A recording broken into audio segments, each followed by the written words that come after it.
Bonjour à tous, aujourd'hui on va découvrir une autre façon d'utiliser du chou-fleur. Traditionnellement on le fait cuire, on le mange souvent chaud.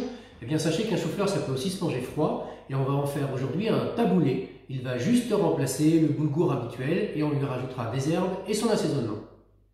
De quoi avons-nous besoin pour notre taboulé de chou-fleur? On a retiré les plus grosses sommités d'un demi-chou-fleur environ. Pour l'assaisonnement, on a le jus d'un citron, le double en quantité d'huile d'olive, du sel, du poivre. Pour les herbes, vous prenez ce que vous avez trouvé ou ce que vous avez chez vous.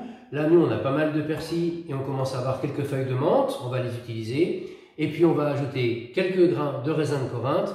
Et pour le dressage, on peut mettre des pignons de pain, mais nous, on a décidé de mettre des amandes effilées.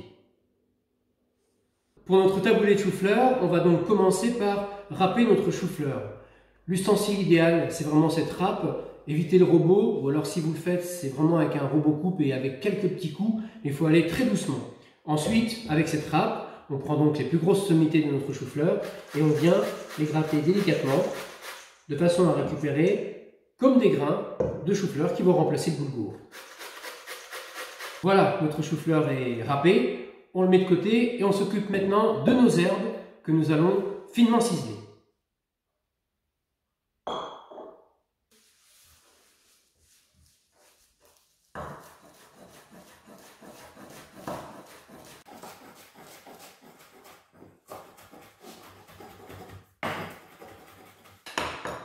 Voilà pour le persil, on le débarrasse dans un petit bol. Même chose maintenant pour nos feuilles de menthe. La technique pour les feuilles de menthe, c'est la technique la plus simple, c'est de les regrouper sommairement pour avoir une pile de feuilles de menthe en quelque sorte. Et ensuite, on y va pour les ciseler.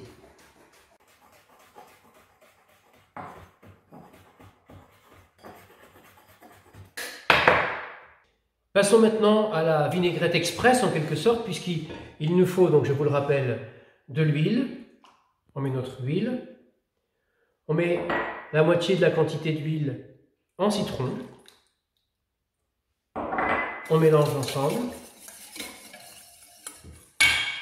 On vient rajouter un peu de sel, également un peu de poivre.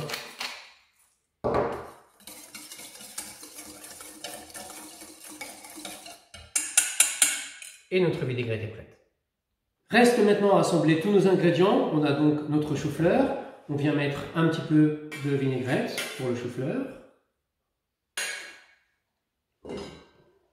On rajoute nos herbes. Il faut quand même une bonne quantité d'herbes. Le taboulé, par définition, c'est d'abord des herbes. On vient mettre quelques raisins. Et on mélange.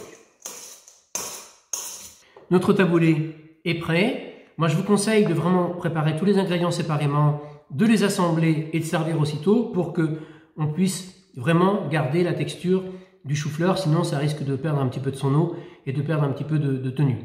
Et au moment de servir, on vient ajouter quelques jolies amandes effilées qu'on aura légèrement torréfiées au préalable. Taboulé de chou-fleur.